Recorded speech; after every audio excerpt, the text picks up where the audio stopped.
We are in chapter 12. The title says we are in for a fun ride tonight, as chapter 12 says, the woman, sorry, just a second.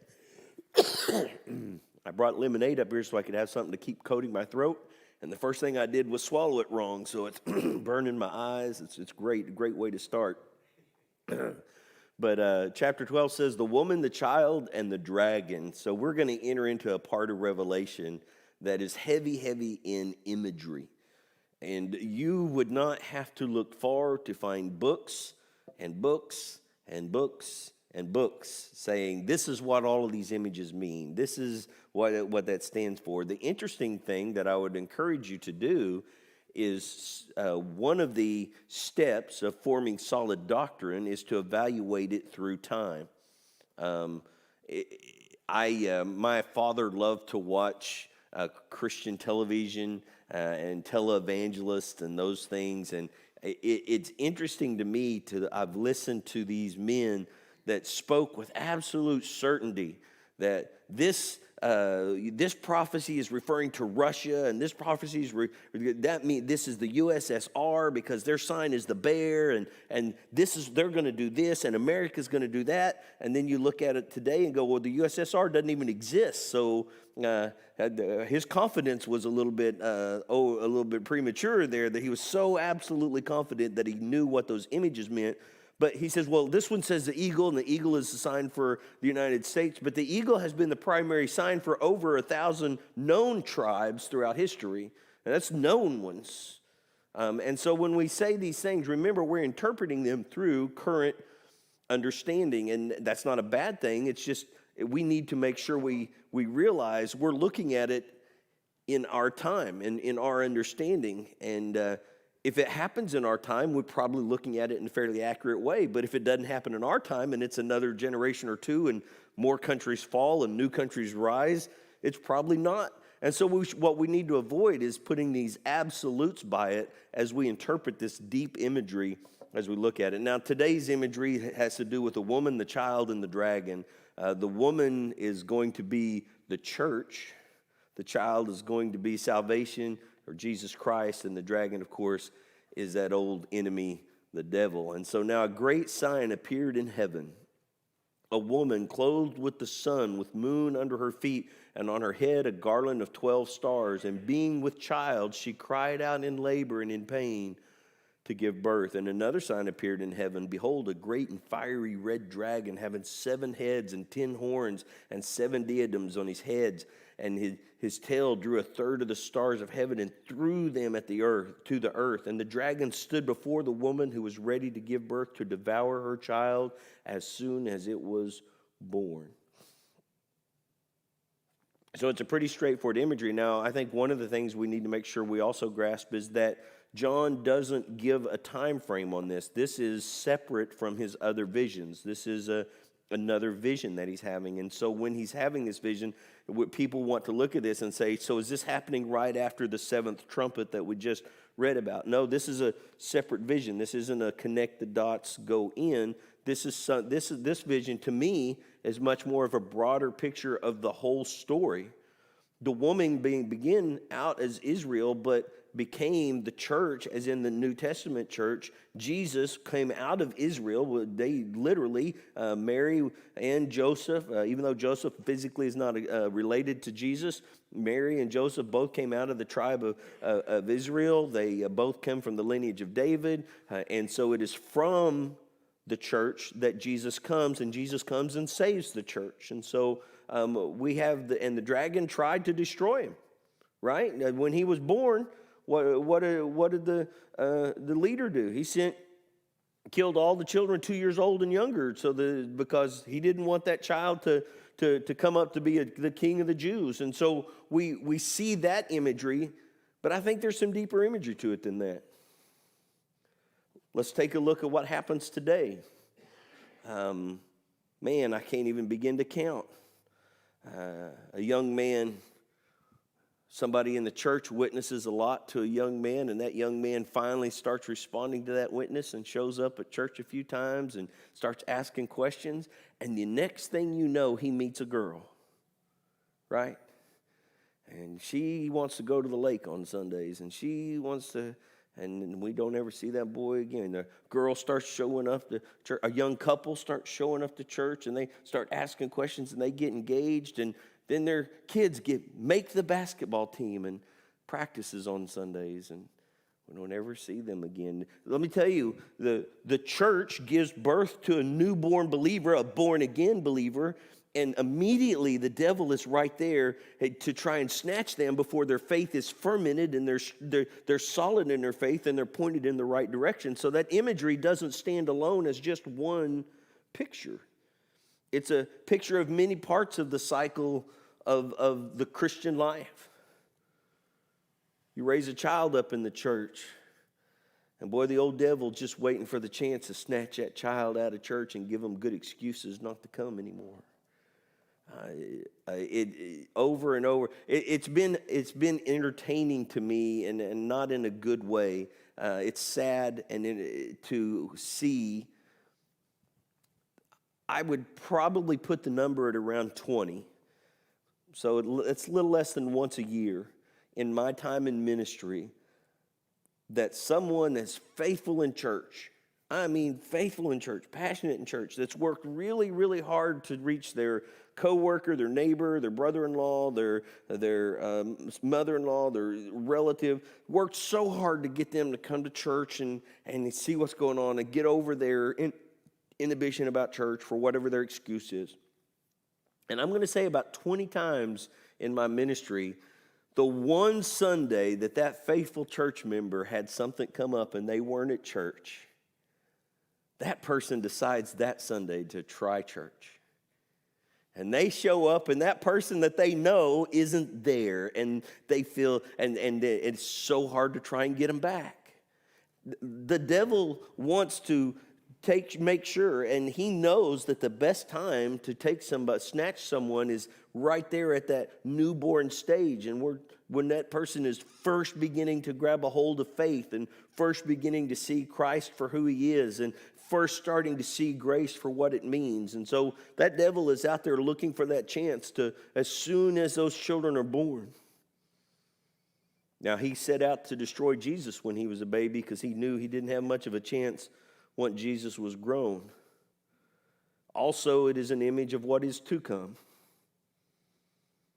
I think the church will labor and bring forward into the tribulation time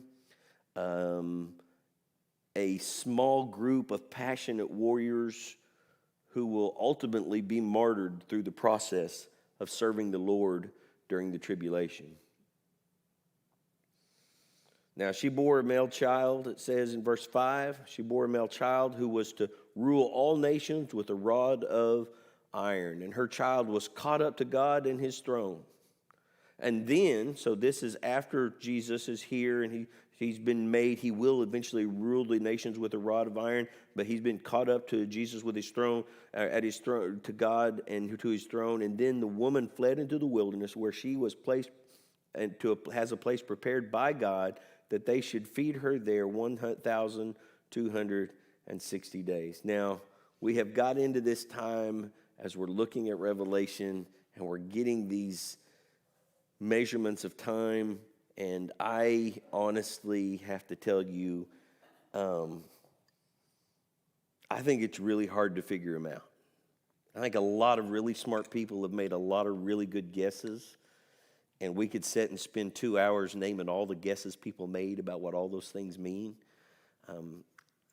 I'm curious what you guys think, or maybe what you've heard that you think that makes a lot of sense. What do you think this first 6 verses, what are we talking about?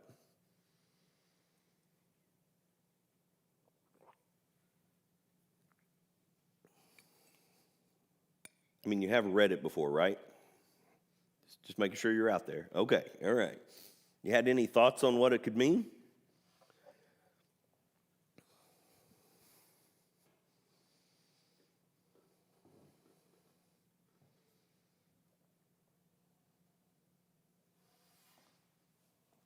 All right, then we're going to get this vision of war in heaven. And this is odd to me because we picture heaven as this perfect place, right? There's no sorrow, there's no death, there's no tears. This place of ultimate peace where God reigns supreme. His authority is not questioned. Yet verse 7 says, war broke out in heaven. Michael and his angels fought with the dragon. The dragon and his angels fought, but they did not prevail, nor was a place found for them in heaven any longer.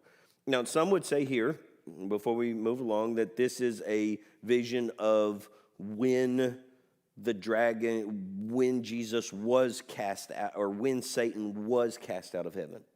Some would say this was John was seeing this vision, this picture of when Satan was thrown out of heaven. The problem is in Job, when we read the story of Job, we find that Satan still has access to heaven, right?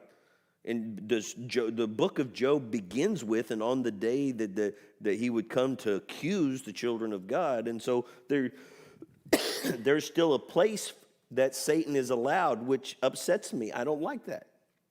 I don't want Satan to have access to heaven.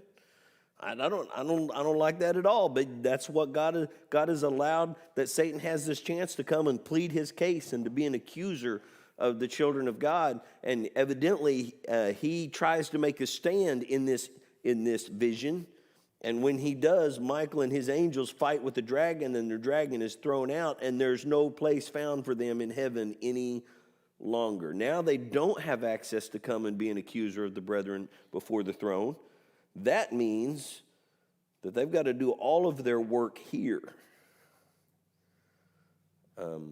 This is a time in the season of that life on earth is going to be extraordinarily difficult for everyone, especially for believers.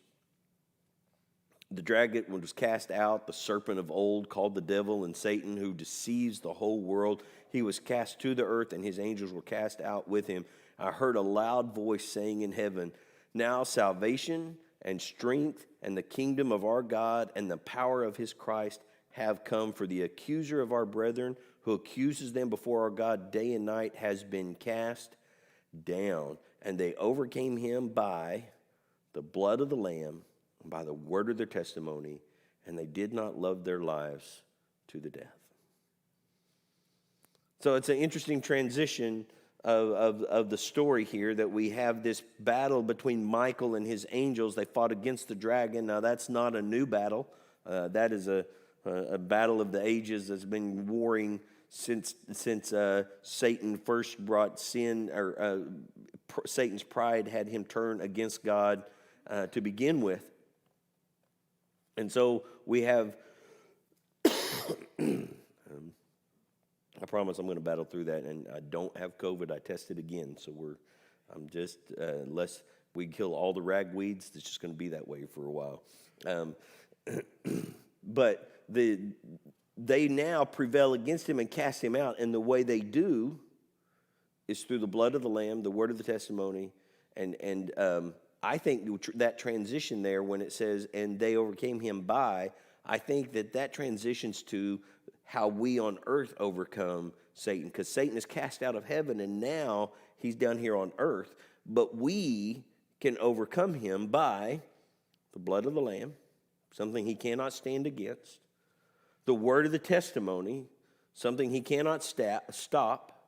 When Jesus says, who do you say that I am? And Peter says, you are the Christ, the Son of the living God. Jesus says, your name will be Peter, and on this rock I will build my church, and the gates of hell will not prevail against it. What he's saying is that testimony right there is unstoppable.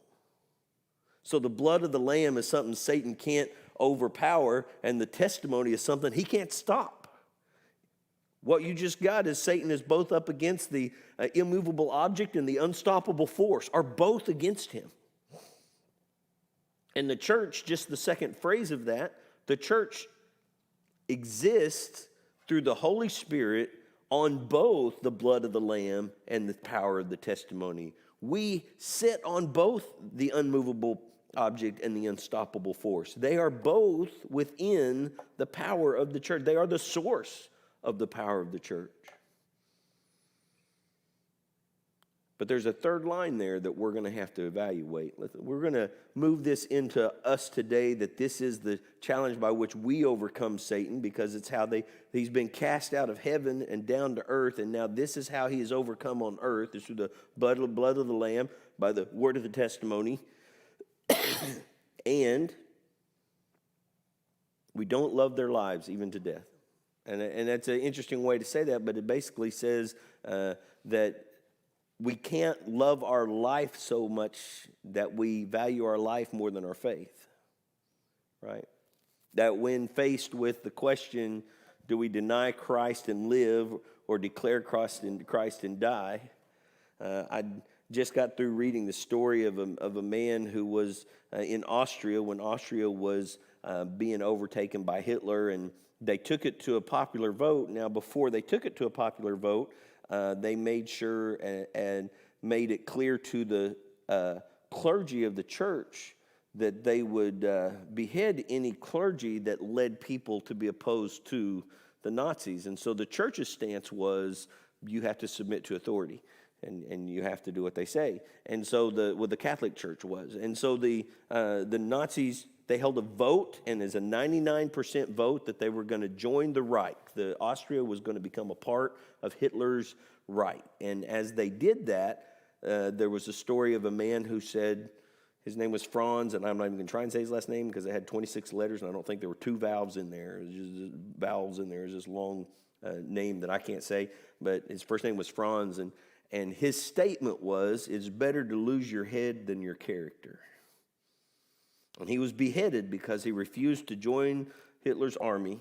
He offered to be a medic. He offered to be a caregiver. He offered to do anything besides fight in that war for that, because he said there's no way you can be a good Christian and a good Nazi. And they beheaded him. And when they went to behead him, they gave him the chance. You can deny this radical faith of yours and join the Third Reich, and we can move on, and you can join us and go forward. And his response was, it's better for a man to lose his head than to lose his character. And that's what it's talking about. Do not love your life so much you would forfeit your faith to save it. And that commitment to your faith it gets rid of Satan's last hold on you. He still grasps our humanity. He holds that string because everybody fears death. And he dangles that fear in front of us. And so what we do is we let go of that life. That's the reason the text is so crucial to my life, that says I've been crucified with Christ. You know, there's always questions how the barbarian, when the Vikings were coming in and invading, and they're invading very civilized armies that are well armed, and they're beating them. And basically what the Vikings would do is they would gather around and they would have a funeral for all of the men going to war and say, we don't expect you to come back. We expect you to die at war, so go fight as if you've already died. And the other armies were going out to protect their life and to save them. And what you found is an army that's not afraid to die and is really, really hard to defeat. Church, we've got to love our faith more than our cushy life. That if God says sell it all. That family that we took our VBS offering to support in Guatemala, they heard somebody speak about Guatemala, and God just moved in their hearts, and they sold everything and moved to Guatemala and opened a ministry there. I mean, got involved in ministry there. That's not their summer job. That's not their, we're going to do this for a season. They're trying to become citizens of Guatemala. They're going to invest their life and their blood, and they're going to die there someday. That's where they're going to be. And we have to be so in love with our faith and so in love with our Savior that it's not our life that defines us. And they did not love their lives. They were willing to simply, anything, they weren't afraid of death. There was nothing that Satan could bring over them to bring fear to them, because as long as they were faithful to Christ, everything else was all right. Therefore rejoice, O heavens, and you who dwell in them. Woe to the inhabitants of the earth and to the sea, for the devil has come down to you, having great wrath, because he knows that he has a short time. Like a temperamental little child, Satan knows he is defeated, knows his authority has been taken away, knows his power to bring change is gone, and yet he is going to wreak havoc as long as he can until God ends the battle. When the dragon saw that he had been cast to the earth, now we're back into this vision. Let's see it from the vision, from the imagery. He persecuted the woman who gave birth to the male child. Now this, I believe, is speaking of Israel. I believe as we get into these last days, we will see the nation of Israel. It will become a more and more and more focused attempt to erase the nation of Israel off the map. But I also tell you that it will be the same amount of effort will be placed to try and erase the church. We see that and we kind of just say, oh, not really, there's no way. I back up a generation to my granddad, and my granddad wasn't the strongest Christian man in the world. He was far from it. He was a churchgoer, is about as good as we could say. He went to church. He would have come undone if a governor had shut the churches down and said, you can't meet, especially if he left other things open. I mean, he'd have had his shotgun and been going. That's granddad, all right? We have been conditioned to a place that we just watched, and it happened all across the country. I'm not picking on Governor Beshear. It happened across the country with several different places. It was fascinating to me when we traveled back to Kansas City and talking to other people were talking about how's recovery going after COVID, and we're talking about it, and man, they're not having near as much trouble as we are. And I'm going, well, what have you done? I want to learn. I want to know. And what do you find out? Well, their governor didn't shut their churches down. There was a lockdown time where everything closed for that, flatten the curve time, which got extended.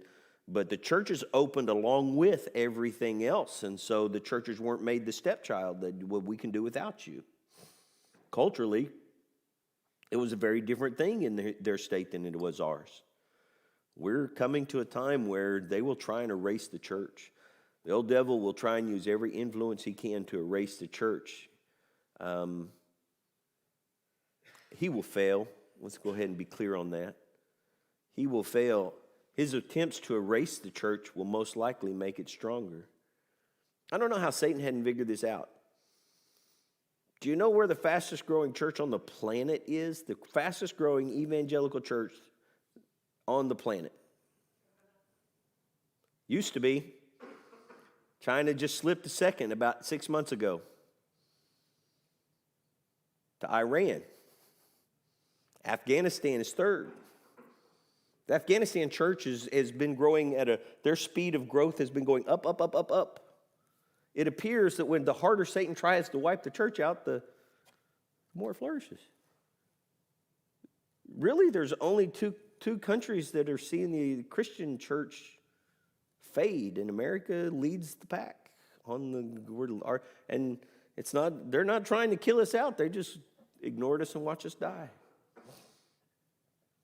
Satan will take an aggressive stance to try and take the last of the church out, and I think in doing so, he'll awaken the dragon.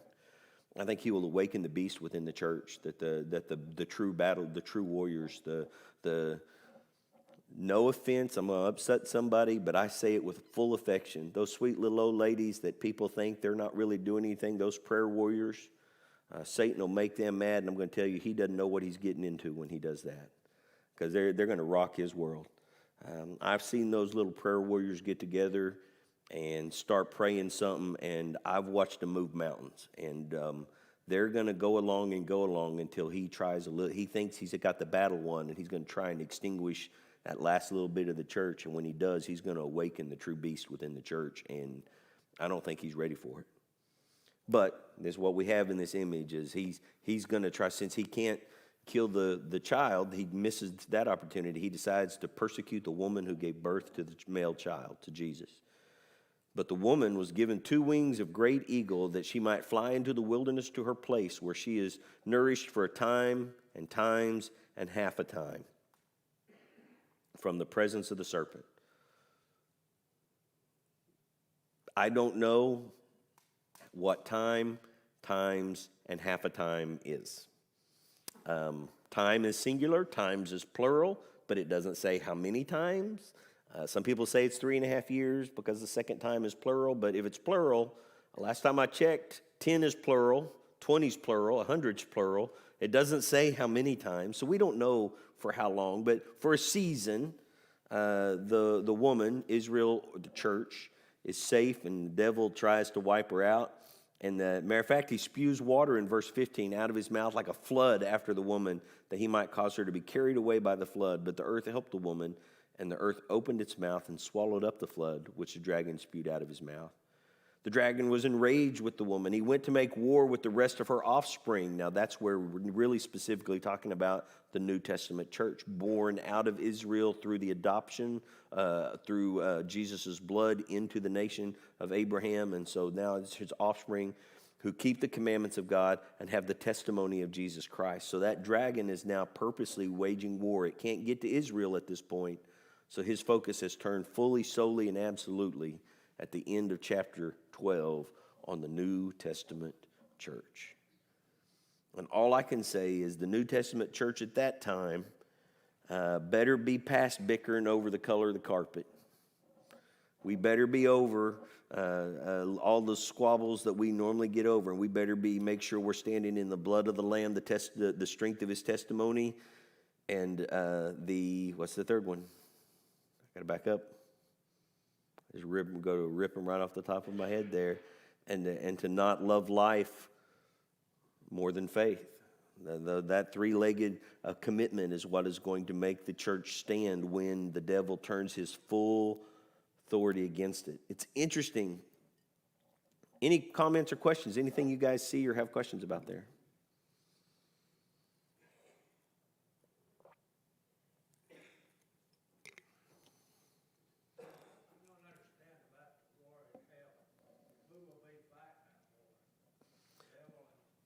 The devil and the angels that followed him, and Michael and the angels that followed him. Verse 7 says, Michael and his angels fought with the dragon, and the dragon and his angels fought back. So that's who that war is between.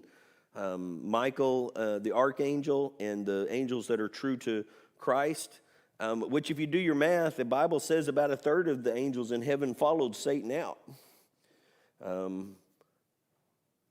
That leaves you in a 2-to-1 fight. That's not a real smart fight to pick to begin with.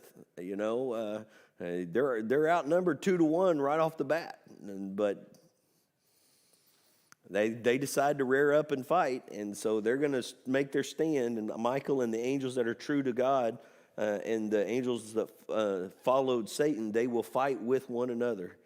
And they will once and for all banish Satan from heaven. He will no longer be able to stand and be an accuser of the brethren. He will be here on earth trying to extinguish the church as quickly as he possibly can. Try and put the church out before God goes ahead and closes the lid on his casket. That's really what he's trying to do. He may not be able to stop it, but he's going to lose that fight. And at this point, the writing is on the wall. He knows he's lost the fight. And so he comes down here, and he's going to destroy the church that, in his mind, destroyed him before he's condemned to hell. It's just an act of just bitterness at this point.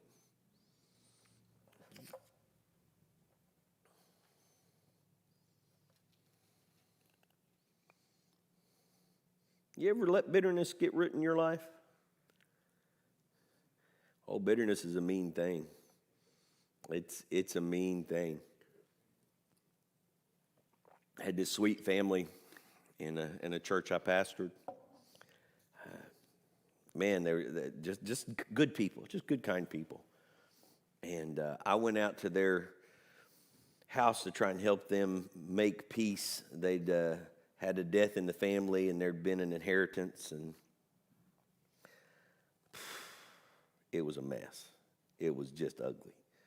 And they were squabbling over, and this is the worst of it, there was a significant amount of money, some very nice things, but the old home place was a point of contention. Somebody had got the old home place, and somebody else thought they ought to got it. And the old home place wasn't much. I mean, it was an old farmhouse, and I'm sure you've all seen one. It's 2 rooms. The front room's living room with a kitchen in the corner. The back room's a bedroom, and they've built a bathroom in the corner. And I mean, it's just this little shotgun farmhouse is all it is. And it got bad enough those sweet little people were calling some pretty nasty names in front of the preacher and turning red and apologizing, but then saying it again. I mean, they were mad, and they were words, and I tried my best, and I left. And that night, I'm not kidding, that night, the people who got the house went and burned the darn thing down. So I'll show them. Now, interesting, okay, I could probably empathize. I could probably understand that kind of draw a line in the sand and stand it. But there were heirlooms 100 plus years old in that old farmhouse. There was furniture that had been hauled in a covered wagon from Missouri out into Oklahoma that come by train from Chicago to Missouri. Then they took from there. They had stories behind it. They burned it all down. You're going to do that to us and treat us that way? We'll burn it down. So it's really not hard for the human heart to understand the kind of bitterness that Satan's bringing here, because he tries to bring that bitterness into our lives all the time. And so when we see this, what we realize is Satan knows. He knows he's lost. He knows that God is going to close the book on his time, and he is going to be condemned to the pit, never to come back out again. And so while he's here, all he's focused on is getting rid of the church that brought the Savior that ended him. That's why the church needs to be raising warriors, not weaklings. That's why we need to be preparing with urgency for a battle, because one day the battle's going to come. And when that battle comes, if we're caught just staring around and trying to polish our silver instead of sharpening our swords, we're going to be in trouble. Any other comments or questions? I was looking today on kind of down some of that line, but on Facebook, and there was a question in there: what is the most important thing in your life? You know, and I thought about a minute, and I thought, well, there's only one thing, and that's Jesus. And then I put that as a comment, and I thought, well, I'll just look at some of the comments. There's probably 500 or better, but most people, there was more about family than anything, which family is very important. If we don't put Christ first in our lives, there's nothing else that really is going to matter. That is an absolute, you are right on the money there. And it's funny to me to watch that mindset in our culture. I was speaking with a couple that had come in for counsel, and I was talking with them. And now I'm fat, I'm out of shape. I make no secret of that. I'm not trying to hide that. I'm not being hypocritical. But these two were much younger than me and in much worse shape than I am.